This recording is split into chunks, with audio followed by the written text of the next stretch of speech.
우리 함께 말씀 보도록 하겠습니다. 함께 보실 말씀 시편 119편 말씀입니다. 시편 119편 9절에서 우리 16절까지를 한 번에 보려다가 우리 12절까지를 보도록 하겠습니다.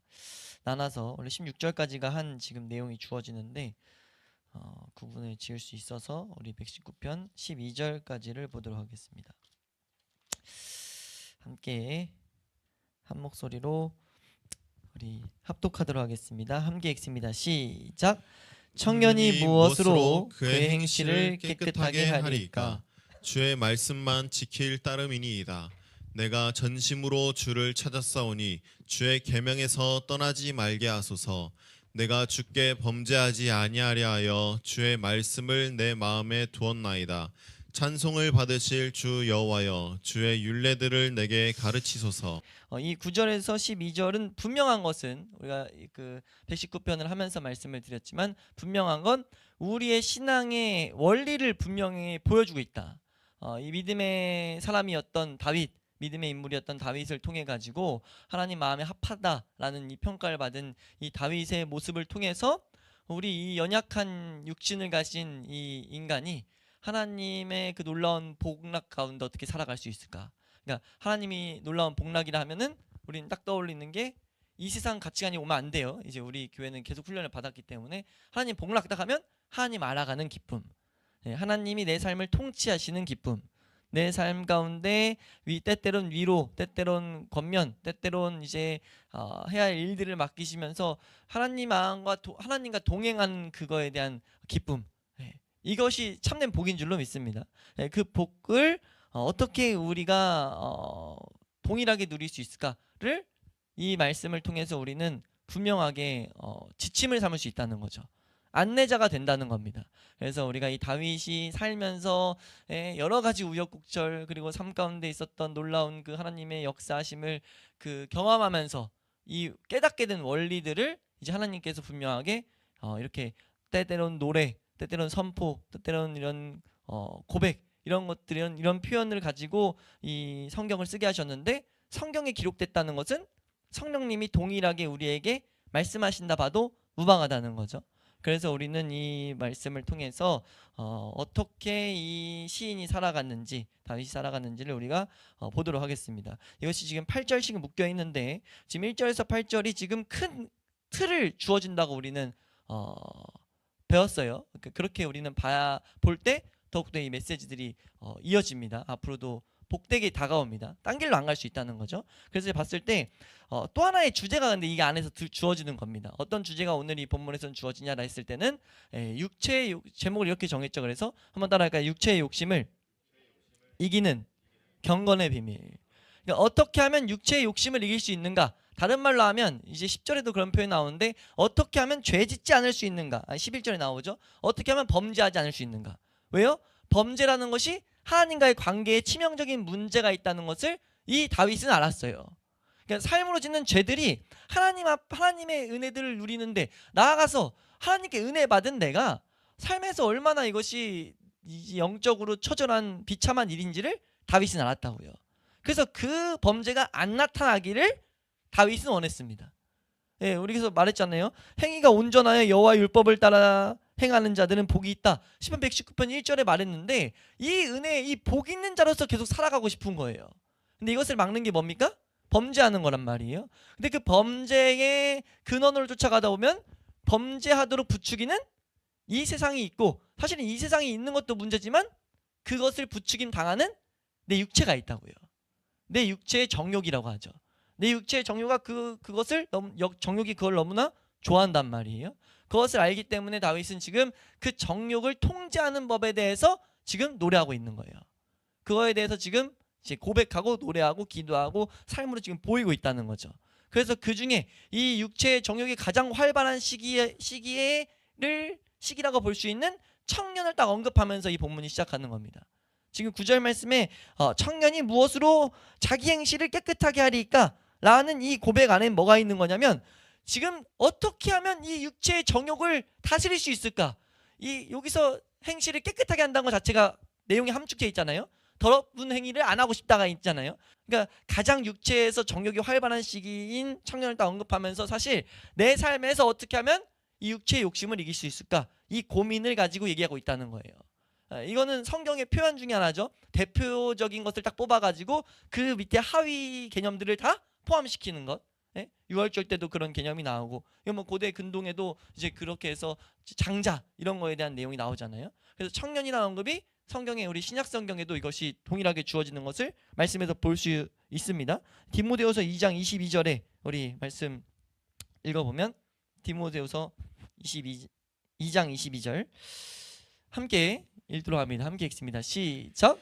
또한 너는 청년의 정욕을 피하고 주를 깨끗한 마음으로 부르는 자들과 함께 의와 믿음과 사랑과 화평을 따르라. 아멘. 그러니까 여기서 나오는 정욕이 주일날 저번 주 주일날 봤던 욕심이란 단어와 동일하다는 것을 우리는 기억해야 돼요. 그러니까 이 정욕, 육체의 욕심, 그 청년의 욕심을 피하고 주를 깨끗한 마음으로 부르는 자들과 함께. 그러니까 여기서 또 함축되어 있는 의미가 있죠.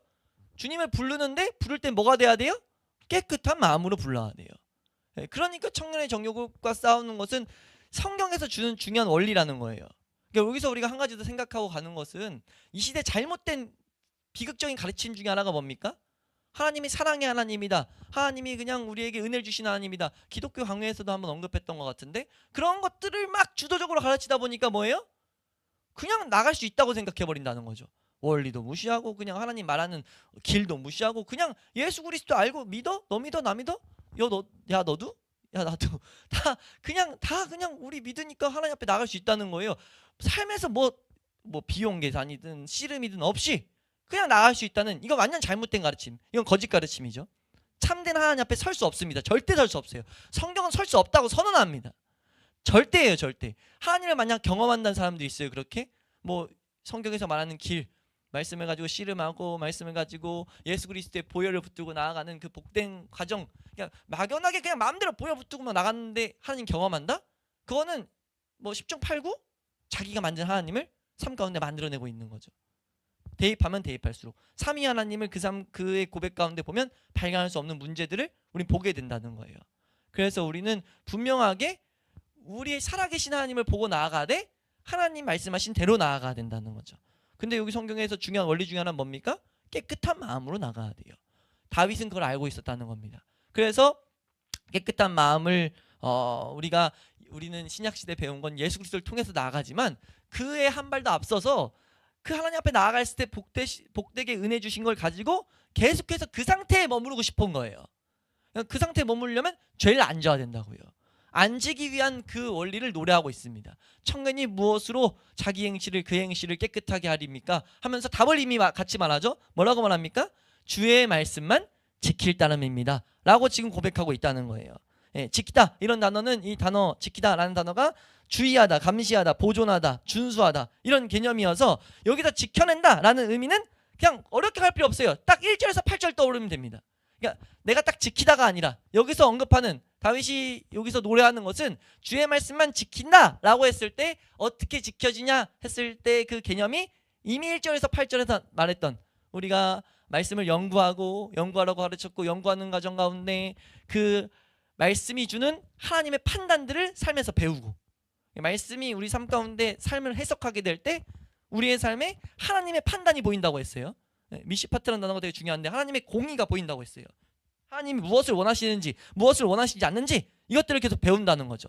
그리고 그걸 배우면서 은혜를 구하면서 내가 하나님 말씀대로, 내 육신은 원하지 않지만 하나님 말씀대로 가기 원합니다, 이 여타의 길을 계속 구하며 나아갈 때 이 판단들이 우리 삶 가운데 주어지고 은혜를 구하고 나아갈 때 우리 삶 가운데 어떤 은혜가 오냐면 말씀대로 살고자 하는 은혜가 온다고요. 그게 말씀이 주는 능력이란 것을 우리는 알아야 됩니다. 그래서 말씀이 주는 능력이 왔을 때, 그 결단을 했을 때 우리가 올바로 걸었다면, 1절에서 8절에서 배웠죠? 올바로 걸었다면 오히려 더욱더 겸손한 모습으로, 난 지킬 수 없다는 것을 철저히 자각하는 모습으로, 갈라디아서에서 배운 원리가 녹아져 들어있는 것을 우리 배웠어요. 그 과정, 일련의 과정, 그 전체의 과정이 포함되어 있는 거예요. 지킨다 라고 했을 때는 우리가 이걸 착각하면 이렇게 착각할 수 있죠. 말씀 하나 지켜냈다, 그걸 딱 우리가 생각해 버릴 수 있어요. 말씀을 지켜내면 깨끗하게 되지, 그거 말하고 있는 구절이 아니라는 거죠. 우리가 그 일련의 과정, 그래서 말씀을 연구하는 것이 우리 청년의 삶을 정욕과 싸움을 일으키게 하고, 우리가 하나님의 판단을 배우는 것이 그 판단이 우리를 깨끗하게 하고, 실제로 우리가 그래서 그 말씀을 지키기 원하는 은혜를 얻어서 결단을 가지고 나아가는 그 과정이, 그것 자체 과정이 다 깨끗하게 하는 것을, 그 원리라는 것을 알아야 된다는 거예요. 그 원리를 전체적으로 한번 9절에서 지금 우리에게 가르치고 있다라고 보는 게 타당합니다. 다윗이 그걸 지금 노래하고 싶은 거예요. 그걸 지금 말하고 있다는 거죠. 청년이 무엇으로 그 행실을 깨끗하게 하리까? 주의 말씀만 지킬 따름이다 라는 것에서 그 원리를 가르치고 있다라는 거예요. 그래서 이제 이것을 가지면서 이어서 나오는 내용을 살펴보면 10절 말씀 읽어보시면, 10절 말씀입니다. 함께 읽습니다. 시작.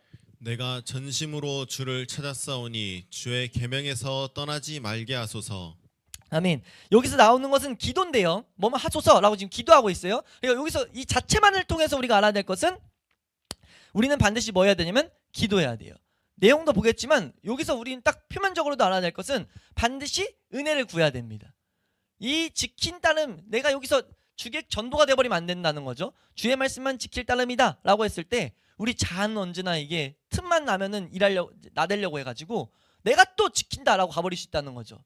그렇게 가면 안 된다는 거예요. 우린 철저히 말씀의 능력에 기대서 가야 돼요. 그러니까 첫 번째 시간 때인가 언급한지 모르겠는데, 지금 이 다윗은 하나님의 말씀이 능력인 것을 아는 자예요. 하나님의 은혜를 입은 자라는 거죠. 은혜를 입었기 때문에 그 은혜를 입은 걸 전제해서 가르치고 있다는 거예요. 그러니까 여기서 전제되어 있는 건 우리 신앙인도 동일한다는 거죠. 우리가 다른 예배들을 통해서, 말씀들을 통해서 배웠지만, 우리 믿는 자들은 말씀이 능력인 것을 믿는 자들입니다. 디모데후서 3장에서 가르치는 것처럼 이 모든 하나님 말씀이 구원함에 이르는 지혜도 있고 사람을 온전하게 만드는 능력도 있다. 이걸 놓치면 안 된다는 거죠. 여기에 기반되어 있는 거예요. 그러니까 지금 여기서 기반돼 가지고 뭐 하고 있냐라고 했을 때는 그 지킨다라는 것에 바로 따라오는 게 기도한다는 겁니다. 그러니까 이 기도는 왜 중요합니까? 성령이 아니고서는 말씀을 제대로 연구할 수 없고, 성령이 아니고서는 의로운 판단을 배울 수도 없고, 성령이 아니고서는 이 말씀을 지키고자 하는 그 마음이 주어지지도 않아요. 그러니까 구약에서는 이것이 하나님이다 하는 개념으로 나타나지만 신약에 그걸 세분화해서 우리에게 보여주죠. 우리가 말씀 가운데 보면 내 속에 정직한 영을 새롭게 해달라, 이런 고백들, 시편 51편에 있는 고백들이 우리로 하여금 뭘 가르치냐면 그 일을 하는 주체가 성령인 것을 보여준다고요. 신약은 더욱더 명확하게 말하잖아요. 말씀을 누가 생각나고 가르치게 합니까? 라고 했을 때 성령이 하시는 사역이라고요. 그래서 우린 반드시 성령님께 기도해야 돼요. 말씀을 읽을 때도, 말씀을 연구할 때도 기도하고, 그걸 통해서 삶에 적용시키기 위해서도 성령님 앞에 기도하고, 계속 기도하는 모습을 가져야 된다는 거죠. 그것을 다윗이 삶으로 우리에게 보여주고 있는 것과 같다라는 겁니다. 그래서 이 내용을 좀 살펴보면 10절에 먼저 이렇게 말합니다. 두 문장으로 구분되어 있죠. 첫 번째는 내가 전심으로 주를 찾았다라는 것을 말하고 있어요. 전심, 한번 따라할까요? 전심으로 주님을 찾았다. 이거 자체로도 하나의 큰 의미입니다. 전심으로 주를 찾는 건 여호와의 백성들, 하나님 백성들의 특징이에요. 우리는 항상 주님을 찾는 자들이 돼야 되죠. 예? 동행이고 뭐고 다 이런 것들이 다른 말로 하면 주님을 찾는다라고 볼 수 있죠. 그러니까 왜 청년이 그 행실을 깨끗하게 하려고 합니까? 주님 찾으려고. 이게 그의 백성의 특징이라는 거예요. 우리가 말씀 보면은 시편 24편 6절 말씀, 시편 23편 6절, 예. 하나님의 백성의 특징을 딱 이렇게 말하죠. 우리 한번 보겠습니다. 함께 읽습니다. 시작. 이는 여호와를 찾는 족속이요 야곱의 하나님의 얼굴을 구하는 자로다. 아멘. 지금 뭐라고 말해요? 그 백성, 하나님 백성의 특징을 여호와를 찾는 족속이다. 예, 여호와의 얼굴을 구하는 자다. 그러니까 우리는 항상 하나님을 구해야 된다는 것을 놓치지 않아야 될 줄로 믿습니다. 하나님을 구해야 된다, 하나님을 찾아야 된다라는 것을 다시 한번 또 계속해서 그 원리를, 그 삶의 방향을, 다윗의 방향에 한 곳에 있었다는 것을 우리에게 보이고 있죠. 예? 청년이 무엇으로 깨끗하게 하냐? 주의 얼굴 구하려고 라고 하는데, 사실 이 주의 전심으로 주를 찾았다라고 하는 이것은 주의 말씀을만 지킬 따름입니다 라는 이 개념과 어떻게 보면 평행, 동의어로까지 볼 수 있어요. 그러니까 주의 말씀을 지키는 것, 이거는 전심으로 주를 찾는 것. 동의어라고 여기서 특히나 이 본문에서는 그렇게 이해할 수 있습니다. 왜요? 이미 2절에서 그 원리를 설명했죠. 2절에 그 내용이 그대로 여기 그려져 있는 걸 볼 수 있는데, 2절 말씀 다시 가서 보시면요. 2절 말씀입니다. 2절. 복 있는 사람의 원리를 말했었죠. 한번 읽어볼까요? 이거 여기서 사실은 복 있는 자가 첫 단어라고 했어요. 복 있는 사람은 하면서 이 두 문장이 나오는 건데 한번 읽겠습니다. 시작. 여호와의 증거들을 지키고 전심으로 여호와를 구하는 자는 복이 있도다. 예, 지금 복 있는 사람의 원리를 말하는 거예요. 그러니까 이걸 좀 원어대로 좀 의역해서 말하면 복 있는 사람이다. 누가? 여호와의 증거를 지키고 전심으로 여호와를 구하는 자. 그러니까 복 있는 사람은 뭐냐? 말씀을 지키고 여호와를 구하는 자다라고 말하고 있어요. 그러니까 지금 오늘 지금 보고 있는 10절은 2절에 있는 이 개념이 다시 한번 내려오고 있는 거죠. 난 여호와만을 구한다. 그러니까 주의 말씀을 지킬 따름이다. 라는 것들이 지금 한 개념으로 지금 보여주고 있습니다. 그래서 그 방법, 지금 전심으로 주님을 찾는다라고 했을 때도 전심으로 주를 찾는 게 뭔데? 라고 했을 때 다윗은 뭐 했겠어요? 10절에서 전심으로 주를 찾았사오니 라고 했을 때 다윗은 뭐 한 겁니까? 전심으로 하나님 말씀을 연구하고 그 말씀의 의로운 판단들을 배우고 그 가운데 말씀을 지키는 그 자리까지 나아가고 이 일련의 과정들을 계속해서 훈련받고 있는 거예요. 그것을 삶 가운데 전심을 다해 방향성을 놓고 했다는 거죠. 우리가 그렇게 살아가야 될 줄로 믿습니다. 우리가 주님을 찾는 자가 돼야 돼요. 근데 찾는 자라 했을 때 그냥 막연하게 찾으라고 말하지 않았다는 거죠. 명확하게 찾을 곳을 말하고 있다는 겁니다. 주의 말씀을 지키는 그 자리로 나아가야 된다는 거죠. 네. 그렇게 말을 했을 때 이제 그러니까 어떻게 보면 전심으로 주를 찾았사오니 이것이 9절을 맡고 있어요. 9절에 있었던 설명을 말하고 있다는 거예요. 그렇게 했을 때 뭐 해야 된다고 했냐면 기도해야 된다고 했습니다. 그래서 뭐라고 기도하냐라고 했을 때 주의 계명에서 떠나지 말게 해달라 라는 기도를 하고 있다는 거죠. 한번 따라할까요? 주의 계명을 떠나지 말게 해달라. 주의 계명을 떠나지 말게 해달라 라는 이 기도를 하고 있다는 거죠. 이 계명이란 단어는 명령, 계명 명령이란 단어인데 우리 신명기 8장 2절 말씀, 동일하게 쓰인 단어 8장 2절 이 개념을 가지고 와야 이 내용을 지금 다윗이 노래하는 걸 정확히 볼 수 있는데 8장 말씀을 당연히 연구했으니까 특히 여기서 말씀이면 모세 오경이거든요. 모세 오경들을 계속해서 복습했단 말이에요. 특히 신명기는 이스라엘 백성의 삶의 지침입니다. 신명기에 나오는 이 말씀 한번 읽어보시면 8장 2절 시작.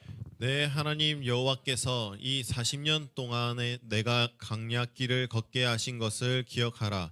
이는 너를 낮추시며 너를 시험하사 내 마음이 어떠한지 그 명령을 지키는지 지키지 않는지 알려 하심이라. 6절 말씀입니다. 여기서 명령이 한번 나왔죠. 6절 시작. 내 하나님 여호와의 명령을 지켜 그의 길을 따라가며 그를 경외할지니라. 지금 이 명령을 지켜가지고 그 길을 따라가라. 명령하신 것. 하나님이 명령하시면 당연히 따라야 되는데 계속 여기에 전제되어 있는 게 뭐냐면 지금 명령을 지금 삶 가운데 지금 떠나지 않게 해달라라는 지금 이 기도 가운데 간구 가운데 함축되어 있는 의미가 뭐냐면 다윗은 자신의 연약을 보고 있는 거예요. 그러니까 말씀을 연구하고 그 가운데 의로운 판단을 배우고 그 가운데 하나님의 주신 놀라운 결심들을 경험하는 거 복된 원리인 거 알아요. 배웠어요. 근데 문제는 뭐예요? 내 본성이 싫어해요. 본성이 그걸 거부하고 있다고요. 나아가서 이 세상이 계속 유혹합니다. 계속 유혹하니까 자꾸 다윗의 삶 가운데는 거기로부터 떠나고자 하는 그런 본성이 계속 일어나는 거예요. 그러니까 말씀 연구해도 깨달아져야 안 돼요. 안 된다고요. 그래서 기도하는 거예요. 지금 떠나지 않게 해달라. 말씀 가운데 이 원리를 은혜를 내가 하나님을 보는 이 은혜가 있게 해달라. 성령님의 간구를 우리는 이 가운데 배워야 될 줄로 믿습니다. 이 우리의 원수적 마귀가 그리고 그걸 따르는 이 육신이 끊임없이 우리로 하여금 뭐하게 하냐, 이 일에 온 관심을 기울이는 것에 대해서 게을르하게 만들고 우리에게 그거에 대해서 무관심 계속하게 만들고 왜곡하게 만들어가지고 다른 것 막 하게 만들어가지고 우리 하여금 뭐하게 만들어요? 이 안에 하나님이 주신 놀라운 위로와 하나님의 놀라운 능력들을 전혀 경험 못하게 하는 거죠. 믿음을 가진 사람들조차 그걸 경험 못하게 하는 것을 우리 알아야 된다는 거예요.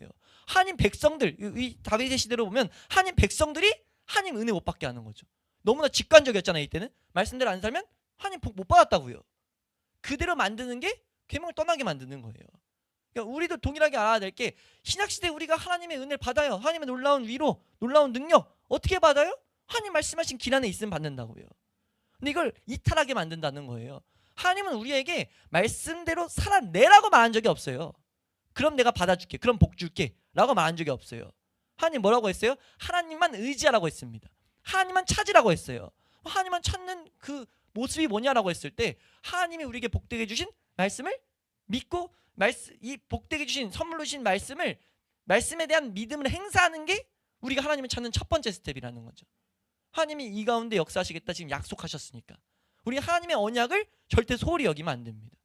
언약을 그대로 주기고 언약대로 우린 살아가는 게 능력인 걸 우리는 알아야 된다는 거죠. 그래서 우리가 기도하지 않으면, 성령님 앞에 은혜를 구하지 않으면 우리 가운데 게을러지고 나아가서 뭐합니까? 열심을 내어도 열매 맺지 못할 수 있죠. 성령님의 은혜를 구하지 않으면 아무리 열심을 많이 내어도 딴 길로 갈 수 있다는 거예요. 육체가 계속 그걸 속으려고 그러고, 마귀는 속이려고 하고 육체는 속으려고 하고, 속아서 뭐 하도록요? 그냥 내가 이렇게 적당히 타협해서 하나님 앞에서 서 있으려고, 이 세상이 적당히 타협해서 이 세상 풍조에 좀 휩쓸려 가고 싶어서, 내 육체는. 이해되세요? 그렇기 때문에 우리는 기도해야 돼요. 성령님 앞에 은혜를 구해야 된다는 거죠. 그래서 우리가 만약 그 육체의 소리를 잠재우지 않으면, 그 육체의 소리가 있을 때 따라가서 기도하지 않으면, 말씀해도 안 되네 라고 해서 안 될 땐 기도해야 되는 건데, 안 되려고 할 때 그거에 따라가 버리면, 그래서 이 부분에 대해서 찰스 브리지스라는 분은 이렇게 말하죠. 그걸 보고 방종한 상태라고 하는데, 이러한 방종한 상태에 머물러 있는 것으로 만족하면 영적 성공은 거의 기대하지 않는 편이 나으면 영적인 즐거움을 전혀 모르는 마음의 상태에 빠지게 됨을 알아야 됩니다. 유념해야 된다라고 가르쳐요. 전혀 영적인 유익을 볼 수 없다는 거죠. 우리가 이것을 분명히 알아야 될 줄로 믿습니다. 그러니까 지금 여기서 내가 전심으로 주를 찾았다라는 것은요, 다윗이 막 자신 있게 말하는 게 아니에요. 그러니까 난 전심으로 찾았어 뭐 이런 뻗대는 게 아니라는 거죠. 이 가운데 뭐가 있는 겁니까? 지금 반대로 오히려 더욱더 나의 연약함이 어떠한지 알기 때문에 그 전심으로 주를 찾았다고 하면서 그 마음이 진실된 걸 고백하면서 바로 이어서 고백하는 거죠. 전심으로 만약 찾았다면 이 뒤에 만약 이게 뻗대는 거였다면 이 기도가 나올 수가 없죠. 주의 명령에서 떠나지 말게 해달라고. 그러니까 하나님 앞에 이렇게 말하는 겁니다. 마음은 원하는데, 바울이 말하듯이 마음은 원이로되 네 육신은 그걸 반대한다. 지금 이와 같은 고백인 거예요. 그걸 지금 삶으로 지금 그 원리로서 보이고 있는 거죠.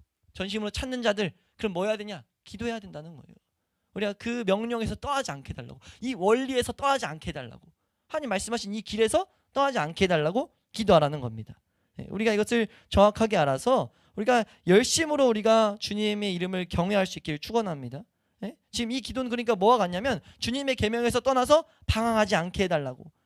이렇게 또 의역하신 분이 있어요. 주여, 저는 제 마음이 얼마나 쉽게 방황에 빠질 수 있는지를 잘 알고 있습니다. 제 마음의 정서들이 자주 땅 끝을 향하여 두리번거립니다 라는 기도와 같다는 거예요. 이 기도를 지금 다윗의 고백을 이렇게 느낀 분들의 고백이 있어요. 그러니까 다윗이 지금 이걸 느끼라고 사실 말하고 있다는 거죠.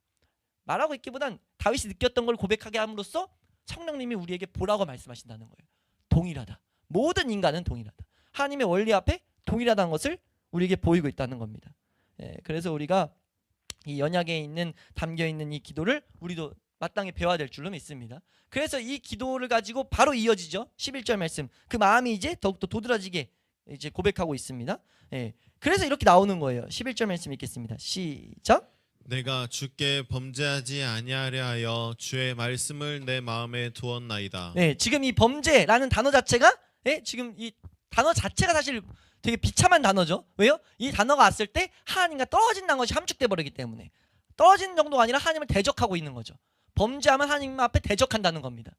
그러니까 하나님은 의로우신 분인데 의로우신 분을 떠나겠다는 거죠. 근데 그 모습이 한 백성 안에 있다고요. 있으면 이게 나오면 돼요, 안 돼요? 안 돼요. 그래서 지금 그 육체 청년의 정욕을 벗고자 했던 거예요. 그래서 사실 보면 이건 9절의 원리가 다시 한번 설명됩니다. 9절에서는 그 정욕을 이기기 위해서 내가 주의 말씀만 지킨다라고 했는데, 이제 어찌 보면 이 지키는 모습의 실천적인 첫걸음이라고도 볼 수 있어요. 이 11절은 이 다윗이 말하는 거예요. 내가 이제 이 육체의 이 청년의 이 행실, 청년의 정욕이 계속해서 범죄하려고 하는데 범죄하지 않으려고 해 라고 하는 걸 정확히 좀 더 설명하면서 고백하면서, 지금 그러면서 뭐라고 하냐, 그 방법으로 지켰다는 것을 어떻게 보면 실천적으로 하는데 어떻게 말하고 있습니까? 한번 더 할까요? 주의 말씀을 내 마음에 두었다, 이렇게 말하고 있어요. 그러니까 지금 뭐 하기 위해서 말씀을 두는 겁니까?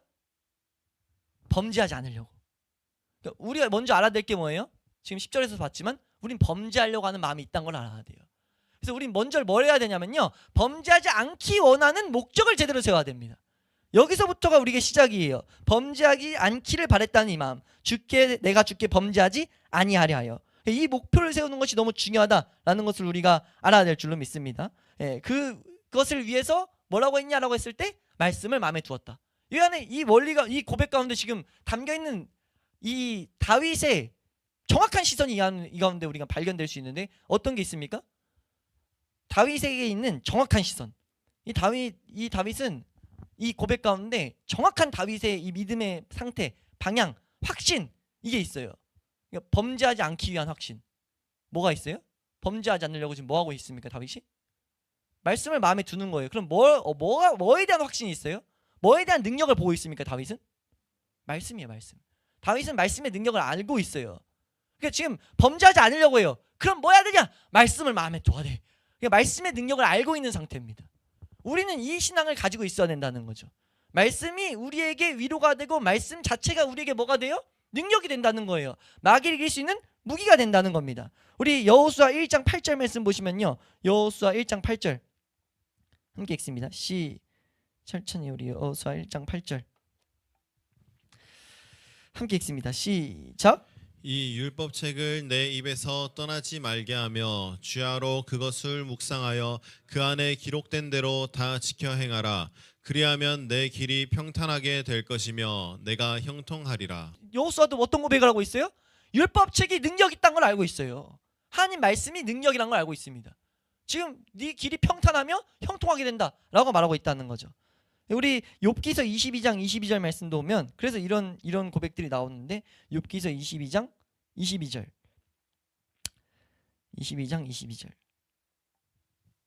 함께 읽습니다. 시작. 청하건대 너는 하나님의 입에서 교훈을 받고 하나님의 말씀을 내 마음에 두라. 네, 지금 이런 고백들 하는 게 뭐예요? 말씀의 능력들을 알고 있다는 거죠. 우리 구약에 있는 믿음의 사람들은요, 하나님 말씀의 능력을 알고 있었어요. 우리도 이 믿음을 가지고 우리 안에 이런 범죄가 보일 때마다 다른 데 기웃거리는 게 아니라 내가 뭐 어떻게 하는 게 아니라 말씀을 마음에 두는 것이 핵심인 것을 놓치지 않길 축원합니다. 마음에 두는 건 막연하게 그냥 말씀을 외워둬야지 이게 아니라 말씀을 내가 읽고 연구하고 그걸 가지고 뭐 하는 거예요? 내 마음 가운데 계속 이 법칙으로 삼아가지고 받아들이고 계속 소화시키고 묵상이라는 단어가 아까 여기 나왔잖아요. 우리가 이거 다음 주에 보게 되겠지만 묵상을 여기서 이제 실제로 다윗도 이제 표현합니다. 예. 근데 지금 여기서 분명 말하는 건 그렇게 사랑하는 게 머물게 한다는 거죠. 내 마음에 둔다는 거예요. 그래서 마귀는 뭐 합니까? 말씀을 마음에 못 새기게 하죠. 이 싸움이에요. 결국 원리를 아는 자들에게 또 싸움이 일어나죠. 말씀을 새기게 하려는 우리의 모습과 그걸 거부하게 하려는 마귀의 노력. 이것이 계속 우리에게 주어집니다. 우리 말씀 누가복음 8장 15절 말씀 보시면 씨 뿌리는 비유가 그거잖아요. 씨 뿌리는 비유 자체가 마귀가 말씀 뺏어간다 이런 표현이잖아요. 새기지 못하게 한다. 근데 성경이 표현하는 건 뭡니까? 반드시 분명히 새기는 자는 있다는 거죠. 8장 15절입니다. 함께 읽습니다. 시작. 좋은 땅에 있다는 것은 착하고 좋은 마음으로 말씀을 듣고 지키어 인내로 결실하는 자니라. 네, 지금 좋은 땅에 있는 것이 지금 좋은 마음으로 말씀을 듣고 말씀이 마음 가운데 새겨진다는 거죠. 마음에 둔다는 거예요. 그럼 뭐예요? 열매 맺는 겁니다. 그러니까 우리는 이 좋은 밭이 되기를 구해야 돼요. 성령의 은혜를 많이 경험할수록 성령님 앞에 은혜를 구할수록 성령이 역사가 있을수록 우리 마음은 좋은 밭이 된다고요. 예수 그리스도께 시선을 두고 예수 그리스도가 이뤄놓으신 일들, 그러니까 에베소 말씀을 통해 배우는 대로 풍성하게 말씀이 깨달아지는 것이 있으면 있을수록 마치 이 안 좋은 땅이 좋은 땅으로 이제 바뀌어질 때 걸음을 주고 가운데 밭을 이렇게 계속 개량하고 하는 것처럼 그 과정이 있어야 된다는 거예요. 하나님의 의로운 판단을 계속 배우는 은혜, 의로운 판단으로 내가 하나님의 말씀을 지키고자 하는 성령의 감화받은 결심, 이런 것들이 내 마음을 말씀을 계속 사모하는 좋은 밭으로 만드는 거예요. 우리 골로새서 3장 16절 말씀 보시면 골로새서 3장 16절 함께 읽습니다. 시작. 그리스도의 말씀이 너희 속에 풍성히 거하여 모든 지혜로 피차 가르치며 권면하고 시와 찬송과 신령한 노래를 부르며 감사하는 마음으로 하나님을 찬양하고. 지금 뭐라고 말해요? 그리스도의 말씀이 너희 속에 풍성히 거하여. 그럼 어떻게 됩니까? 풍성히 거하여 모든 지혜로 피차 가르쳐지면서 말씀이 우리 가운데 있으면 피차 계속 가르치면서 어떻게 돼요? 우리의 삶을 권면하고 시와 찬송과 신령한 노래를 부르게 만들고 감사한 마음으로 하나님을 찬양하게 만들어요. 우리 말씀 하나 더 보면 잠언서, 그래서 이걸 아는 지혜자는 뭐라고 말하는지 보시면 잠언서 3장 21절에서 24절까지의 말씀 보시면 말씀의 이 가치를 알았던 이 지혜자가 말합니다. 한번 잠언서 3장 21절에서 24절 함께 읽습니다. 시작. 내 아들아, 완전한 지혜와 근신을 지키고 이것들이 내 눈앞에서 떠나지 말게 하라. 딱 알았죠? 말씀이 여기서 이제 보는 건 지혜와 근신을 지키는 건 말씀 안에 이 원리라고 볼 수 있거든요. 이 말씀이 마음 가운데 머물게 하는 것, 그것이 있으면 어떻게 되냐? 라고 했을 때 한번 읽습니다. 22절에서 24절 시작. 그리하면 그것이 내 영혼의 생명이 되며 내 목의 장식이 되리니 내가 내 길을 평안히 행하겠고 내 발이 거치지 아니하겠으며 내가 누울 때 두려워하지 아니하겠고 내가 누운즉 내 잠이 달리로다. 네, 말씀의 능력을 알았다는 거예요. 시간 있으니까 하나만 더 볼까요? 2장으로 갈게요. 잠언서 2장 10절에서 12절. 말씀의 능력에 대해서 성경이 계속해서 노래하고 있어요. 10절에서 12절 함께 읽습니다. 시작. 곧 지혜가 내 마음에 들어가며 지식이 내 영혼을 즐겁게 할 것이요 근신이 너를 지키며 명철이 너를 보호하여 악한 자의 길과 폐역을 말하는 자에게서 건져내리라. 우리가 말씀의 능력을 정확히 알아야 됩니다. 말씀은 뭐예요? 우리로 하여금 죄에 빠지지 않게 할 능력이 있어요. 말씀은 뭐합니까? 우리 하나님의 사람들을 지켜주는 능력이 있다는 겁니다. 우리가 말씀을 가지면 어떻게 하냐면 놀라운 은혜를 받게 하는 능력이 말씀 안에 있다는 거예요. 놀라운 동기를 부여하고 세상에서 시험이 있을 때마다 이 말씀의 경고가 때를 따라서 효력 있게 발휘해야 된다는 거예요. 왜 우리가 주중의 말씀을 계속 복습합니까? 주의 말씀을 왜 계속 알아가기를 힘쓰는 거예요? 말씀의 능력을 아는 시선에서 해야 돼요. 말씀이 우리를 변화시킨다는 걸 알고, 말씀이 이 세상 유혹으로부터 날 이기게 한다는 걸 알고, 말씀이 우리로 하여금 하나님의 길에 서 있게 한다는 걸 알고, 그걸 아는 자로서 우리는 말씀을 계속 마음에 두는 거죠. 내가 주께 범죄하지 아니하려 하여 주의 말씀을 두는 게 돼야 돼요. 주객전도가 막 돼버리면 안 된다니까요. 말씀 우리가 뭐 또 모르게 이 자아는 또 여기서 일하려고 해가지고 내가 말씀들 많이 이렇게 막 공부해가지고 공부를 하는데 공부의 목적이 있어요. 그래놓고 나 했는데 뭐 하나님 뭐 안 지켜줘요. 그러니까 동기가 잘못된 거죠. 내가 지식 탐구가 되면 안 된다는 겁니다. 말씀이 하나의 하나님의 신적 능력인 것, 하나님의 선물인 걸 우리는 봐야 된다는 거예요. 욕심 부리면 안 된다는 거죠. 그래서 뭐라고 말합니까? 우리 만나에 대해서 비유로 말씀한 말씀에 대해서 말씀을 먹는 것을 비유로 그려준 만나 사건 때 과하게 거두면 뭐예요? 다 썩어버려요. 복된 메시지예요. 그러니까 과하게 걷어버리잖아요. 다 썩어서 먹지 못하게 돼버립니다. 이게 상징하는 바가 뭔지 알아야 된다는 거죠. 말씀은 내가 지식을 채우기 위해서 걷는 게 아니에요. 하나님의 양식으로서 구해야 됩니다. 그래서 예수님도 가르쳤잖아요. 매일 일용할 양식을 구하라고. 하나님 말씀이 능력되는 건 매일매일 구해야 될 은혜예요. 왜요? 그 원리를 우리가 어렴풋이나마 알아가자면, 이런 말씀들 원리들 통해서 어렴풋이나마 배우는 게 뭡니까? 이 세상은 매일 유혹하기 때문에, 내 육신은 매일 연약 가운데 빠지기 때문에 매일의 은혜를 구하라는 거예요. 매일의 양식을 먹으라는 거죠. 그게 원리라는 걸 우린 믿는 자가 돼야 됩니다. 다윗은 삶으로 우리에게 그 메시지를 던져내고 있는 거예요. 이 말씀이 능력인 거 너도 알지? 나도 알지? 우리가 만약 말씀들이 이렇게 해서 말씀의 권위와 능력들을 알게 되면 뭐 하겠습니까? 말씀을 더욱더 날로 찬양하고 모일 때마다 말씀 연구의 기쁨을 공유하고 그런 교회가 되지 않겠어요? 하나님의 사람들은 그런 사람이 돼야 된다는 거죠. 복 있는 사람은 그 사람이에요. 복 있는 자는 그렇게 걸어가는 자라는 거죠. 그것을 지금 다윗은 경험했고 노래했고 그 원리들을 이제 하나하나씩 이제 이 삶의 이 하나의 찬양 노래로서 이제 어떻게 가르침으로써 주어지고 있어요. 다윗이 그래서 경험하니까 뭐 하게 됩니까? 우리가 아는 것은 말씀이 경험되면 뭘 할 수밖에 없냐면 하나님에 더욱더 알아갈 수밖에 없어요. 알아갈 수밖에 없으니까 뭐 하게 될 수밖에 없습니까? 당연하게 마땅히 찬양하게 되죠. 찬양은 찬송을 얼마나 멋들어지게 하냐, 얼마나 화려한 기교를 가지고 하냐, 위로가 됩니다. 갑자기 제가 너무 찬양을 못해도 그게 중요한 게 아니라는 거죠. 찬양은 그 고백자의 마음이 중요한 거예요. 마음이 정말 하나님을 노래하고 있냐. 다윗은 그렇게 노래하고 있죠. 12절 말씀입니다. 함께 읽습니다. 시작. 찬송을 받으실 주 여호와여 주의 율례들을 내게 가르치소서. 지금 이 고백이 뭐냐면 찬송을 받으신 주 여호와여, 그러니까 이 나오는 게 마음의 가운데 경험 가운데 자연스럽게 이 마땅히 하나님이 지은 목적대로 노래하고 있는 거예요. 하나님은 이 찬양을 받기 원합니다. 그 말씀의 능력들, 하나님을 경험한 그것을 토대로 나오는 찬양을 받기 원하신다는 거죠. 찬송 자체로만 보면 아무리 높은 차원의 노래를 해도 그건 아무 의미 없는 거예요. 노래가 되면 의미가 없는 거죠. 우리가 이 찬양의 의미, 그건 찬양의 참된 가치는 믿는 자의 마음 상태에 달려있다는 것을 우린 정확히 봐야 될 줄로 믿습니다. 예, 그리고 우리가 알아야 될 것은 말씀이 실제가 된 자들은 하나님을 찬양하지 않을 수가 없다는 거. 그래서 우리가 말씀이 실제가 된 상태 땐 하나님을 찬양해야 된다는 거예요. 하나님의 미쁘심과 그 사랑의 모든 영광들이 비춰질 때 곳곳이 비춰지는 만큼 우리가 계속 하나님을 노래해야 된다는 거죠. 하나님은 그 찬양을 받으시겠다는 겁니다. 그렇게 하면서 이제 다윗은 그걸 딱 알게 될 때 또 뭡니까? 은혜를 알고 있는 거예요. 이게 은혜를 알고 있다는 전적인 증거가 뭐냐면 따라오는 기도 내용이 달라요. 다윗이 그래서 뭐라고 고백합니까? 찬송을 받으실 주 여호와여, 찬송을 했어요. 찬송을 받으실 분입니다. 하는데 또 바로 기도하는 거예요. 그러니까 기도가 이 사이에 두 번 나오는 건데 10절에서 한 번 기도했고 10절에서 기도한 게 뭐예요? 전심으로 주를 찾았습니다. 그러면서 떠나지 않게 달라. 하나님을 내가 찬양합니다 하면서 기도해요. 주의 율례들을 계속 가르쳐달라고. 이렇게 지금 기도하고 있단 말이에요. 우리 이 기도의 내용을 우리가 살펴보면은 이 기도의 내용은 율례란 단어 자체가 되게 애매한 단어라고 보통 이제 단어 자체를 설명하는 모습이 있는데 사실 단어 자체 뜻만 보면 규칙, 법령, 관습, 의무란 단어예요. 규칙이란 단어를 우리가 보면 무방이 없을 것 같아요. 지금 주의 규칙을 가르치소, 여기 주목해야 될 건 사실 가르치소서입니다. 가르치소라는 단어가 구약에 가르치다라는 단어가 12개 정도의 단어가 쓰이는데 그중에 이 단어는 지금 무엇이냐면 교육시킨다는 의미뿐만 아니라 훈련시키는 개념이 내포된 것. 그래서 무슨 막대기 뭐 이런 식으로도 의역을 하더라고요. 근데 이제 훈련하도록 계속 되도록 그러니까 가르쳐 주는데 그게 훈련 가운데 배워지게 해달라 이거예요. 지금 다윗이 뭘 고백하고 있습니까? 하나님 말씀이 능력된 걸 경험했어요. 하나님 말씀이 하나님을 찬양하게 하는 것들을 내 삶을 뒤바꾸는 걸 막 경험했어요. 그러니까 뭐 하길 원해요? 더욱더 그 말씀의 능력들이 있기를 원해요.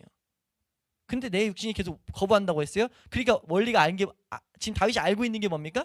말씀의 능력을 알고 있어요. 지금 11절에서 말씀의 능력을 알고 마음에 두는 걸 바랬단 말이에요. 알고 있다 보니까 뭐 하는 거예요? 이 과정에 이 규칙에 내가 훈련받기 원합니다. 이 규칙을 통해 나 훈련해 주세요. 그 훈련을 통해서 하나님이 친히 훈련하심을 통해 가지고 뭐 하는 거예요? 내 삶에 이 말씀의 능력이 내 삶을 더욱더 뒤바꾸는 것을 난 보기 원합니다. 그래서 우리가 다음 주에 보게 될 내용을 보면 진짜 뒤바뀌는 내용들이 이제 노래예요. 뒤바뀐 내용들이 노래되어 있어요. 기도보다 이제 보통 가르침들이 주어지거든요.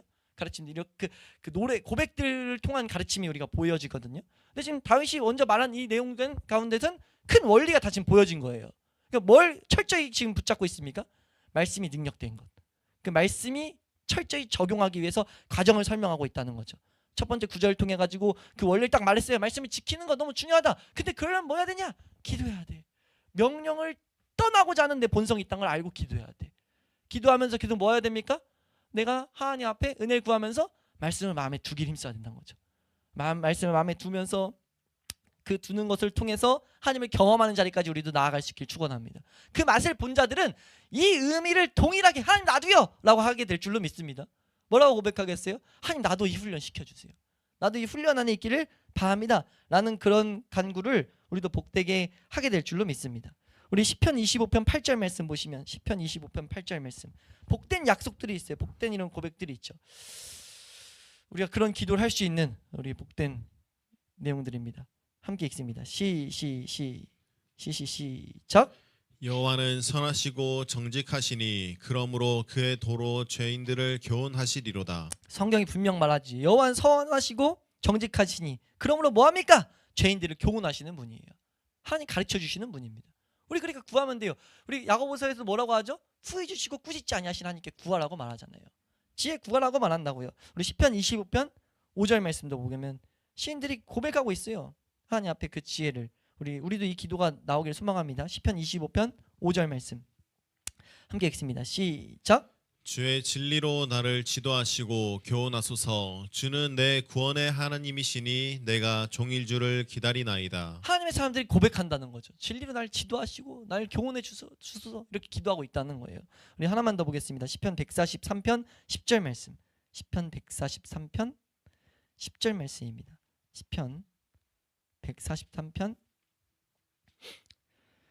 10절 함께 읽습니다. 시작. 주는 나의 하나님이시니 나를 가르쳐 주의 뜻을 행하게 하소서. 주의 영은 선하시니 나를 공평한 땅에 인도하소서. 그 믿음의 선배들은 알고 있는 거예요. 믿음의 사람들은 알고 있는 거예요. 뭘요? 하나님이 가르쳐 주시는 그 가르침이 말씀이 내 삶 가운데 조명될 때 내 삶은 뒤바뀐다. 하나님의 영원한 그 인도함 가운데 있게 된다. 우리도 그 원리를 놓치지 않을 수 있길 축원합니다.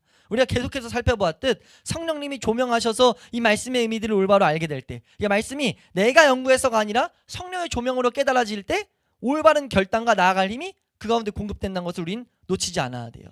그래서 다윗은 이 하나님의 가르침의 복을 알고 있어서 정확하게 하나님의 가르침을 훈련을 강구하고 있다는 거죠. 그러니까 우리가 정확히 구분해야 돼요. 사람의 가르침은 뭐 하게 돼요? 사람의 가르침 가운데 내 스스로 깨닫는 것도 포함됩니다. 내가 알아가는 것, 사람들의 가르침을 통해서 알아가는 것, 그건 뭐 하게 합니까? 마음을 교만하게 만들어요. 남을 그래서 판단하게 되는 거죠. 남을 정죄하게 만드는 거죠. 바리새인처럼 된단 말이에요. 근데 하나님의 가르침은 뭐 하게 돼요? 계속 다윗을 통해 보게 된 것처럼 겸비하게 만들어요. 사람의 가르침은요, 우리를 진리로 인도하는 듯 하지만 오류로 계속 빠지게 합니다. 근데 하나님의 가르침은 뭐예요? 우리를 완전한 길로 인도하신다는 거예요. 성경을 배우는 이유는 거룩하게 만들어야 되는데, 성경이 분명히 우리에게 주는 건 거룩이고 하나님 닮아가는 건데, 사람의 가르침으로는 절대 그 위치에 도달할 수가 없습니다. 사람의 훈련으로는 거기 도달할 수가 없어요. 그래서 뭐 하는 거예요? 다윗이 기도하는 거예요. 하나님이 가르쳐달라고. 하나님이 이 규례들, 이 규칙을 내 삶 가운데 훈련시켜달라고.